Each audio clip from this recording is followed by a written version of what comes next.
Hey guys, welcome back to my channel. This is Charles from the channel Books on Stereo, and I'm here to bring you my interview with the one, the only Lacy Laurel. Now, I do have to apologize. My little pup, she's not a pup anymore. She's 2 years old now, but she still is my pup in my heart, has decided to make a guest appearance in this interview, so you will hear quite a bit of dog barking, and since I'm not the best at editing, I cannot find a way to edit her barking out, and then Chloe herself comes and crashes the interview later on. So I'm going to apologize for that right now. But let's kick it back to Fast Charles and let's get into this interview.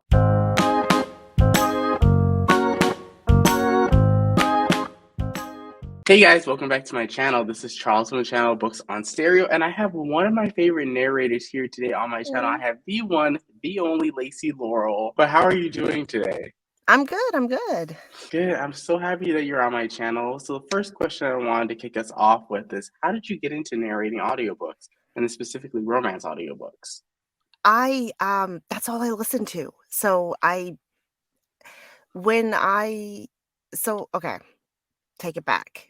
I have 5 children. My last 2 are twins, so it wasn't like we planned to do that. It was a surprise, and it was overwhelming. I had to go on bed rest, I had to be hospitalized, and all I could do during that time was read. I started devouring everything I could in romance. That was right around the time, um 50 Shades of Grey came out, so it really just introduced me to the romance world, because once I read that, and then I started looking in the Apple Store and finding all kinds of stuff, all kinds of authors, and just really devouring them. And when the time came that I could get up and I didn't have to be, the twins were able to be kinda on their own a little bit, Mhm. and I had to start doing, like, housework, I was like, "I don't wanna give up my books." Yeah. And I just happened to come across an ad for Audible, and I was like, "What's this?" And I just started listening to audiobooks and devouring. It was like, just a slope, like, boom, 0 to 100 instantly. And that's what I mainly listened to was romance. My older kids were little, so with school, I was doing all the kid stuff with them. I just wanted something severely adult. My husband was working 7 days a week. I just want adult situations, and Mhm. I just fell in love with it. And I remember when I was younger, um, I was reading, oh my gosh, Why the Caged Bird Sang when I was like 7. What? There's books that I should not have been reading at 7, Yeah. 8, 9 that I was just devouring, and I was like, "Yeah, I remember this. Okay, let's see what else we can find." And then one day I was just like, "You know what? I think I can do this." And I just started researching, and I found ACX, which for someone who doesn't come from, an active performing background, it's a great resource, like to start off. But it starts you off on all the technical stuff, but it doesn't start you off on, like, the performance and the coaching. And I just once I found ACX, I started auditioning for stuff and getting it and just doing it. And then once I figured out, okay, I need to coach. I need to get this tight. I need to get this better. I just up and emailed Andy Arndt. So I second this. I love Andy Arndt as well. And if you want, I have an interview with the one and only Andy Arndt on my channel as well. I'll link that down below, or I'll put in a card symbol or somewhere where you can find it. I think I messaged her on Facebook and I was like, do you do any coaching? And at the time she didn't, but she sent me in the exact right direction that I needed to be in, and I was off. To this day, I still do coaching. I think it's the most important part of narrating, and also keeps me very thirsty to do more because I'm learning more and I want to put it to work. So yeah, that's a roundabout way of how I started. So cool that you were already interested in romance before getting into audiobooks, and then you knew exactly what genre do you want to focus you wanted to focus on. Are there Hmm. any other genres as you kind of do more and take on more that you want to do outside the romance, or anything within the romance subgenre that you haven't done yet?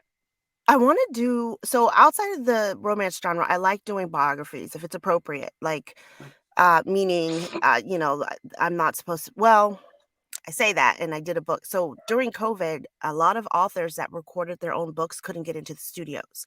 So I started getting work like that, Mhm. and I got 2 books where the main characters were based in Africa. One was a immigrant here to the United States. So she was like, "Don't worry about accents. I just want you to get the story right." And she really blew my mind because I grew up and I had friends that were from Africa that I went to school with here. Um, but I never really understood the similarities for what they went through coming here to America to what being a Black woman or growing up a Black girl into a Black woman here in America were. It really just sealed to me Black is Black is Black is Black is Black, because no matter where we were, unless we were in Africa where it was just a bunch of other Black people, we just were going through the same thing. We were having the same trials, we were having the same tribulations, we were having the same doubts. And she and I talked on the phone and legit just I was like, oh my gosh, I went through this, I went through that. I went, yes, yes, yes, I get it. So that really opened up my love for telling other people's real life stories. Mhm. So I always love to do that. And anything that's for my kids, like anything that I think my kids will be able to listen to, I will always jump on that. So I'm starting to look a little bit into YA and middle grade stuff.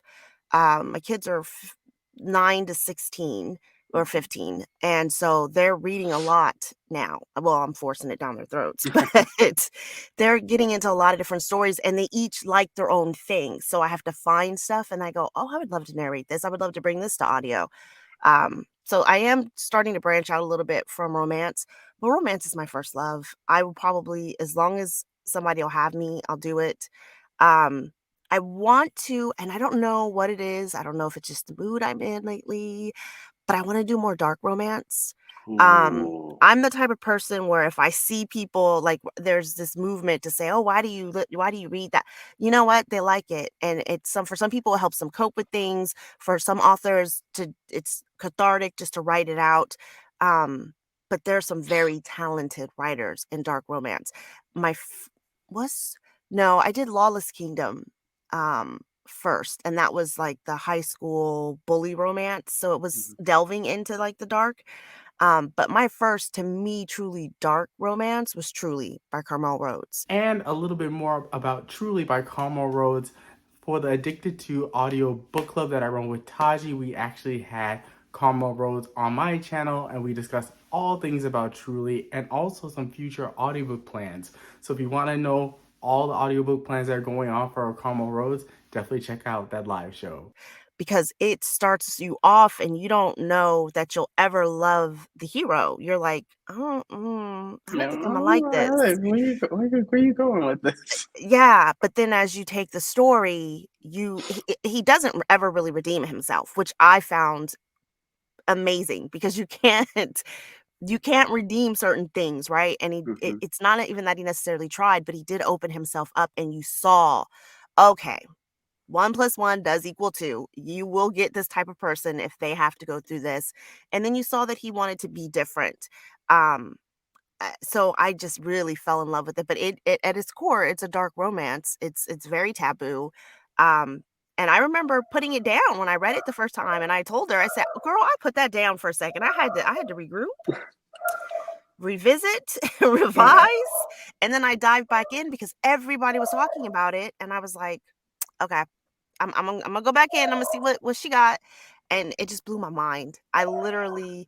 I put it down for like maybe a day, if that, and then I Okay. dived back in, and I just don't, and then I was just like knocking on her door, like, "Hello, we need to get this in audio."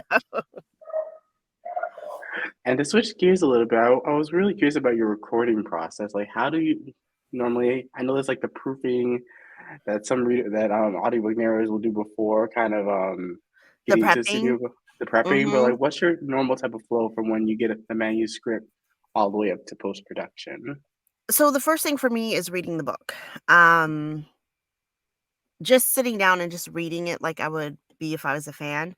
If I start to notice things like accents and things like that, then I pull out my notepad and I'm I'm the note taker as I'm reading. But if it's something that I've done or, I can just keep reading and getting the grasp of the book. Then from there, it's just sitting down and recording, just sitting down and jumping in. I do like to sometimes look up like the author because they'll have music. I love to listen to the music that they have on their playlist while I'm recording because I usually it takes me longer than a day to record. So when I'm not recording, when I'm doing housework or whatever, I'll put on the playlist. And I love to kind of dive into that. Another thing that I do is I try to pick an audiobook to listen to that has a tone similar to what I am wanting to go for my character. And not by me, by any one of my favorites, Aaron Mallon, Andy Arndt, Robin Miles, Moray, any Wesley, anybody that I kind of want to bring what I know that they have brought, something similar. I will listen to that and see how they handle their story with it. Um, but then, just recording, diving into it. I do usually talk to the male narrator. Not always. It just depends. Sometimes they're recording way before I am, or vice versa. So if there's a question, I try to, how did you handle this? Did you have an accent for that? Just want to verify, those type of things. And it also depends on how close I am with them. When I work for publishers, they do introduce us via email, but if I don't really like if I haven't had a conversation, I keep it as professional and quick as possible. But like I've been doing work with Tim Page. We've been narrating a lot of duets. So if it's a book that, okay, what are you doing? Okay, really? Okay. I was thinking this, it's a little bit more of a conversation. Which is great. It's amazing. To be able to have that back and forth. And then after that, it goes to proofing. So whether I do it, and I try not to because you want to step aside, but it just depends on if I'm behind in my schedule. A publisher has all their post-production people, so I just turn it in and then they give me a proofing packet. For the stuff that I do that's indie that I'm producing, um, either I get a proofer, or if it's severely last minute, I try to proof it. Um, and I use Positron to help me, because you will be amazed at what you hear and what you hear. Because you'll hear it and you're like, okay, no, that's not, no, did That's not I? it. And I have to redo it a couple times, yeah. But the ultimate is to, be ahead of schedule so that I can have someone proof it, get the proofing pack back, where we're just correcting, manuscript mistakes. Like, did I say what I said? Or and sometimes in that process, I will hear like a tone or a performance thing that I'll correct within the mistake. But it gives me kind of my first glimpse of how I did.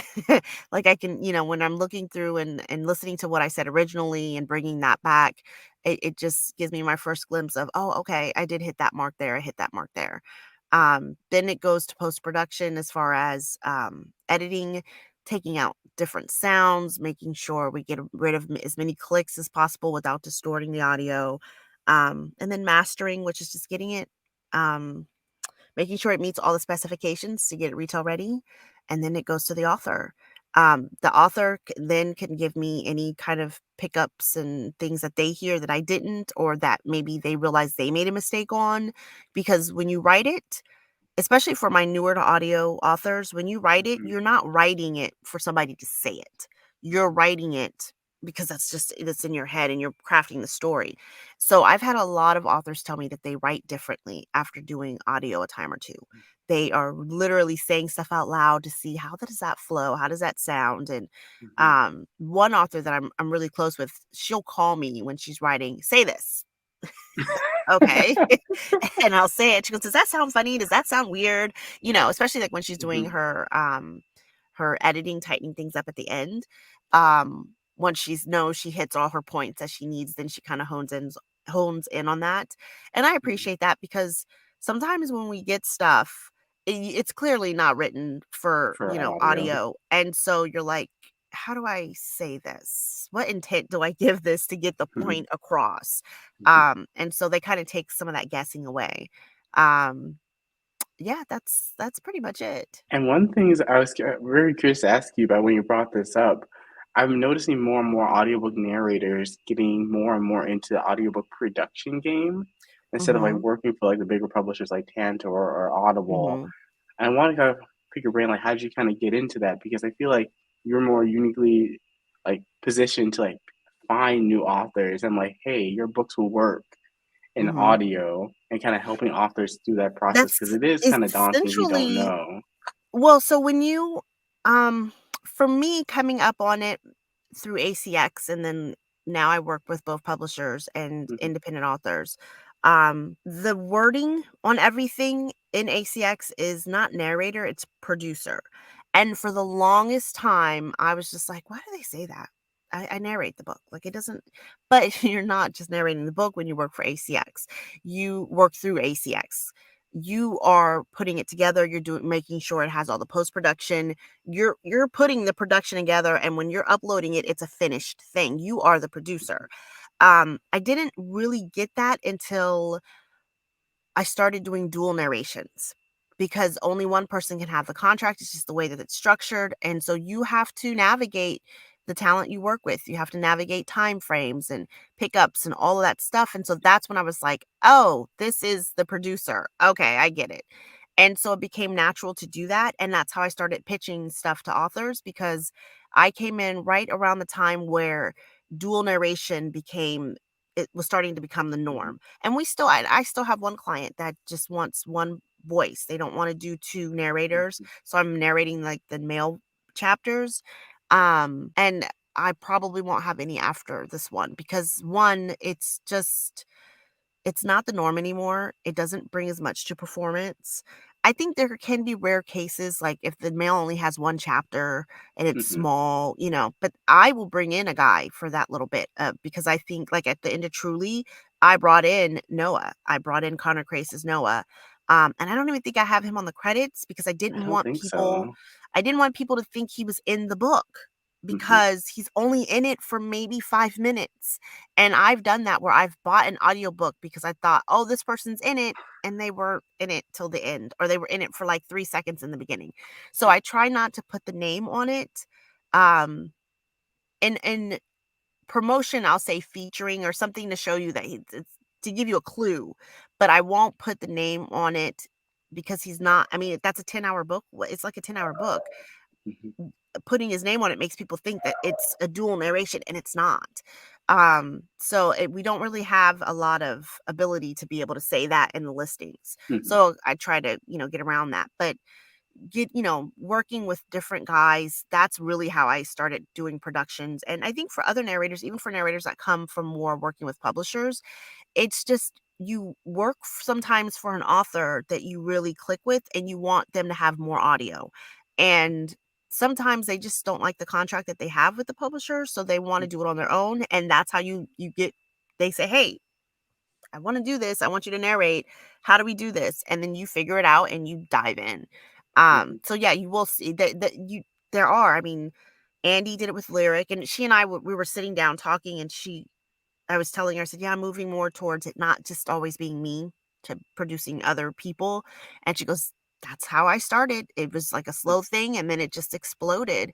And it's so true, because you start to get into casting, and you can't do everything. Your schedule doesn't necessarily allow for it. Mhm. And then sometimes you're not right for everything, and that's okay too. Um, so, but it makes, there's Blue Nose, there's One Night Stand, Mhm. Lyric, Spectrum is and Spectrum is more, I believe they're an actual publisher, like Pink Okay. Flamingo. Those are both female narrators that have just broadened out and expanded. There's more. There's more. I Mhm. think Jeffrey Kafer has his own.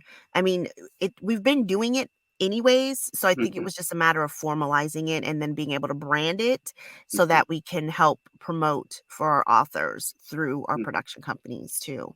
I think that's an aspect of it as well. At least for me, it is.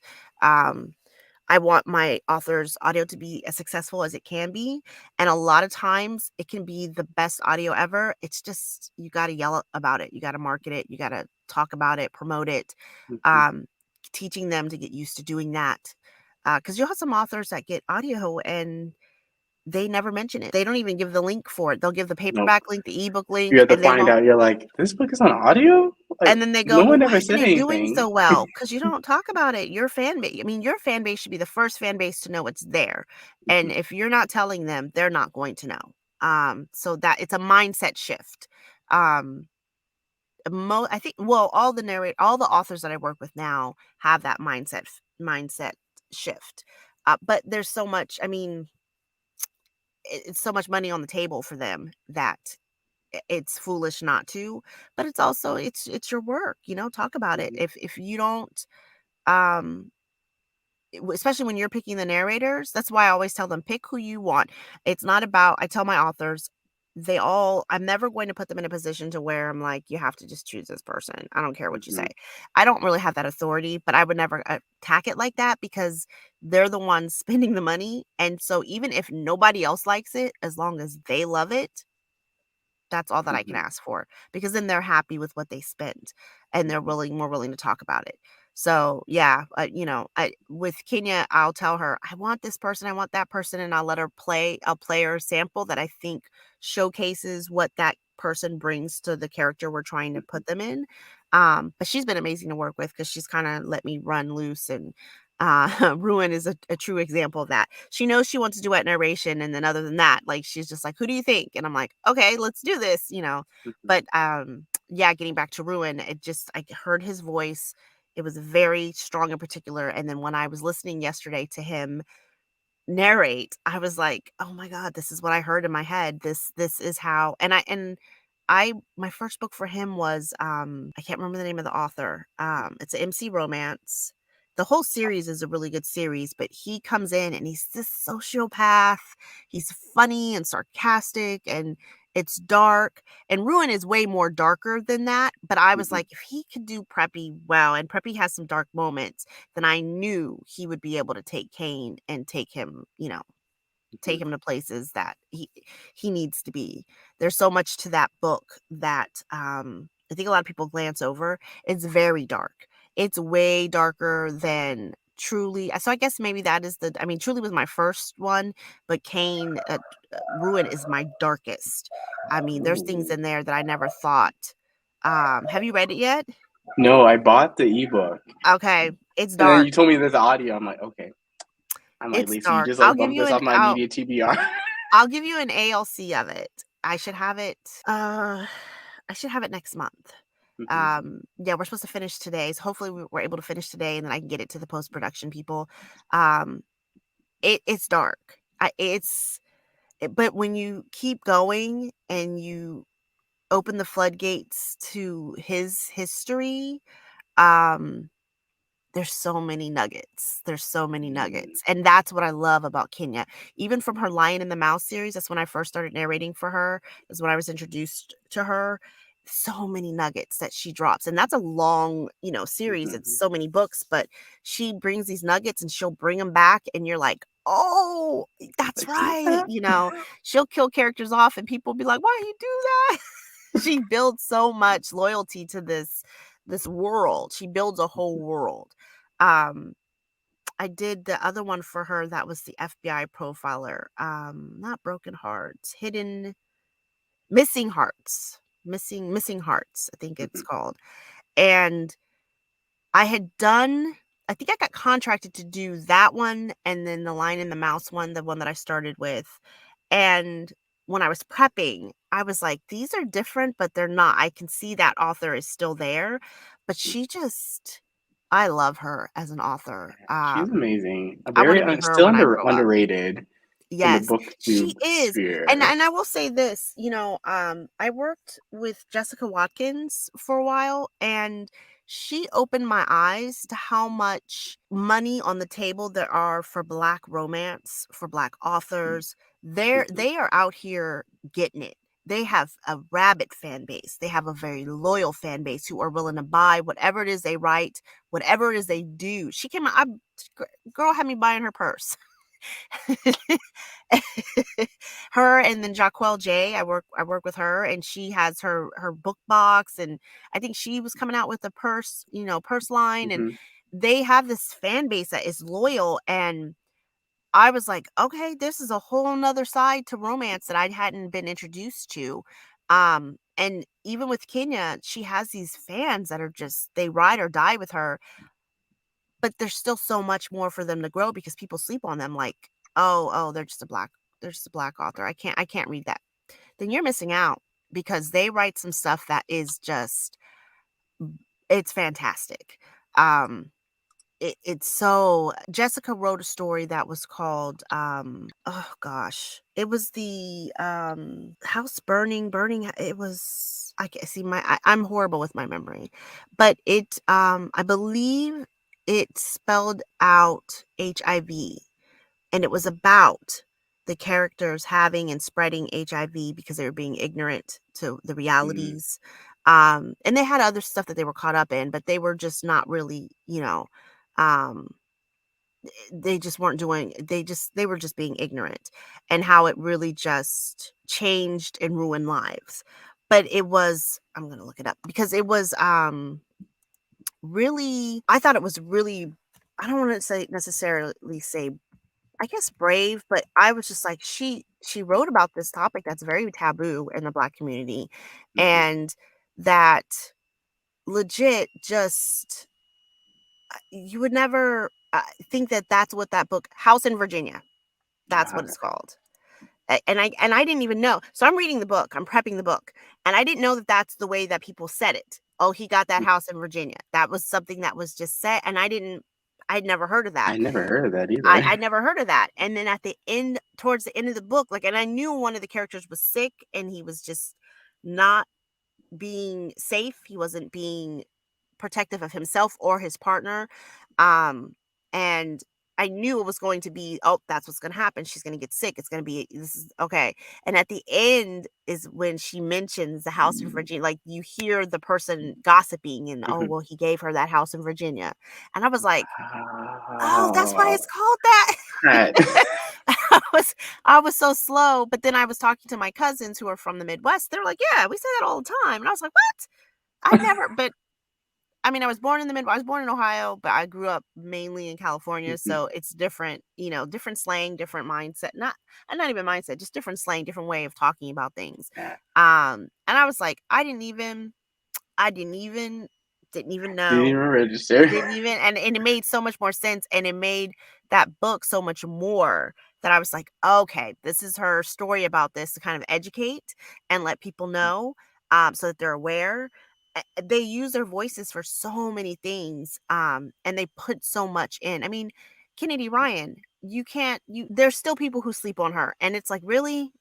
She, year after year, she's showing Yeah. you, and she's not just writing romance, she's telling you, she's showing you issues in life that need to be highlighted, things that we need to be talking about, um, and doing it well, and doing it very well. And people are still, oh, it's just Black romance, or Yeah, Black it's just a Black romance author. or And I'm like, interracial. yeah, Sometimes I'm that like, like okay, kicks them out of like the main, like the pop. yeah, Like most of the popular books I can think off the top of my head that most people are raving about usually feature a white couple. yes, we're still That's there. usually We're how it still goes. there. And, okay, but we need to move on now. We need Mhm. to, carry on, because there's so many stories from all people of color that are just really interesting. And they put you in that mood that you just want to devour it, because the authors are doing their job. They're doing the work. And to switch us into my final two questions. Sorry, my dog just like No, came it's into the okay. room.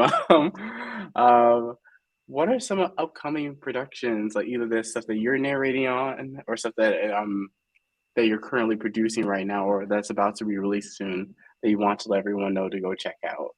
Okay, so released soon. So I have two books from Mary E Thompson. It's called the Book Boyfriends Wanted series. So it's well, we did three books. She's actually waiting to finish the last one before she just puts them all out together, which I commend her on, because a lot of authors, they drop them, but it's a long line of books, and she's like, I got to give them at least three, or otherwise I'm gonna hear it Mhm, back from the fans like, well, where's the next one? I like those books because all the women are curvier women. So, you deal with a lot of different issues besides the core romance, and I think she mhm, does it really well. Then also, like I said, we're recording Ruin right now, and I think that should be out. So we're in March. That should be out by the end of April, hopefully. mhm. Knock on wood. Um, then Cherry Bomb by Carmel Rhodes. We're also I'm working on several with Carmel, but Carmel's very strategic about when she comes out with stuff, and I can't hate on her for that. Like, I'm just like, okay, I'm with it. I'm with it. Let's do this. The Alpha series from Kenya Wright, Dima, that's the full length one. So that one I just finally got, that should be coming. That should be by the end of the month, hopefully. That, or yeah, beginning of April. That should be live. And some of the novellas, Logan and Wolf, those are coming out. Those are fun. They're all duet narration. Those are spicy. The novellas are short and spicy, but they're just so fun. And They're then so much Dima, fun. he's not a hot mess, but he is just very much his own man. Hmm. And he takes what he wants, and I just love him for it. I do. I just love him for it. But it introduces you, I think he really introduces you to her world in Paradise and the Syndicate. And she even touches on it in Ruin. She talks about that's a they're in a city next to it, and they're going to be going there. So she's Hmm. really starting to build up this world, um kind of like how she did in Lion and the Mouse. Hmm. And I'm all there for it. I'm all there for it. You are giving me, I'm like, you're about to like bankrupt me with all these like amazing audiobooks coming out. Like, and then this is probably gonna be the toughest question, my final question. What are Okay. some of your favorite audiobooks? It could be the stuff that you have done or that you have listened to that you want to shout at people to say, hey, go check out these audiobooks. Okay, so I'm a re-listener. So I hinder sometimes my progress on listening to new audio Hmm. because several times a year there'll just be I get in, I don't know if it's a funk or what, but I just have to go back and listen to something that I listened to at the very beginning of my journey with audio. So The Beautiful Bastard, that whole series, Hmm. I can't even Christina Lauren, remember. right? Yes, that Okay. whole series. Um, the Christina Ritchie series with the sisters. Um, I'm horrible with names, but I'll see the book cover and I'll be like, "Yep, that's the book I need. That's the vibe I need right now." Becca Ritchie. Becca Ritchie. That's what it is. Oh, are you talking about the Calloway sisters? Yes. The Calloway sisters, okay. Yes. The Calloway Sisters. I listen to those. I think my number one re-listen to is Sylvia Day, the Crossfire series. I listen to that minimal 4 times a year. Mhm. Gideon, Those are good I ones. Gideon Cross. I I think, I don't know what it is. I think that was it was one of the first audiobooks that I listened to where the performance just met the material, and it just Mhm. exploded for me because it really taught me as a performer, you take these people along for a journey. So it just that's just a must listen. And then she's come out, in later years with like another one, and I'm like first in line to get it. Um, I also am a big Alexandria House fan and Christina Jones fan. They anything they write, I'm picking up. I'm picking up. Mhm. I'm listening to it, and they're really good on having audio. So I'm picking up. I'm listening to it. I'm diving in. Um, eh, re-listening. Big South. I've probably listened to that thing about 7 times. And I actually, the brother that's the basketball player, because that Mhm. one was the older woman, younger guy. That's the one. That's the one I was thinking of. Uh-huh. Um, I've listened to that. That he's my favorite. And I know there are gonna be people. What, you don't like? I like Big South, but the basketball player brother. And I'm horrible with names, so I'm never gonna remember unless I'm actually listening to it in the moment. It's not Yeah. gonna happen. Um, yeah, Christina C. Jones, Alexandria House, um, Stephanie Nicole Norris. Mhm. I Yes. Yeah, she's the one that wrote in third person, and I usually don't vibe well with third person, Mhm. but it was just the way she wrote it. I was like, "Yes, okay." She started my journey towards being able to narrate third person because I was able to listen to what she was doing Mhm. and really grasp why people write in that format. Mhm. Um, there's been a lot of stuff too that I listened to. I don't think I've listened to a Brown Nipple Challenge official book from Nana Malone, um, that I haven't loved at all. Like I don't think, and there's been some like action, suspense. I've loved every single one of them. Those authors are very talented. I'm going to do a shameless plug because Carmel Rhodes is the March. Pretty Little Mess. I just found out about this like 2 days ago. I'm like messaging her. Did you know? And she goes, yeah, I knew. I was like, oh my God. So, but yeah, no, I mean, I think, and then Nana Malone. I love how she writes her trilogies. I love how she does that in her royal kind of world. She's the one that had me up all night trying to watch Harry and Meghan get married between her and Dylan Allen. Dylan Allen had wrote the book Best for Last with someone Oh. kind of based like a Harry. Mm-hmm. And then Nana Malone had the watch party. And I was up with her. It was 2 in the morning, 3 in the morning. I don't know. We were up. We were watching it. And prior to that, I mean, I had heard of the royals. I understood, I'd seen, oh, he's dating some actress, Meghan Markle. Didn't really, And then when she started talking about it, I was like, wait a minute, what's going on now? And I was like, okay. But when she started writing in that whole world, Nana Malone is she consistently gets me to break my phones. And I tell her and she doesn't listen to me because she'll write a really good Cliffy. A really good Cliffy. Even there was a series she did that was about a siblings, and it wasn't a Cliffy like a thriller Cliffy or suspense, but it was just she teased you with the next couple.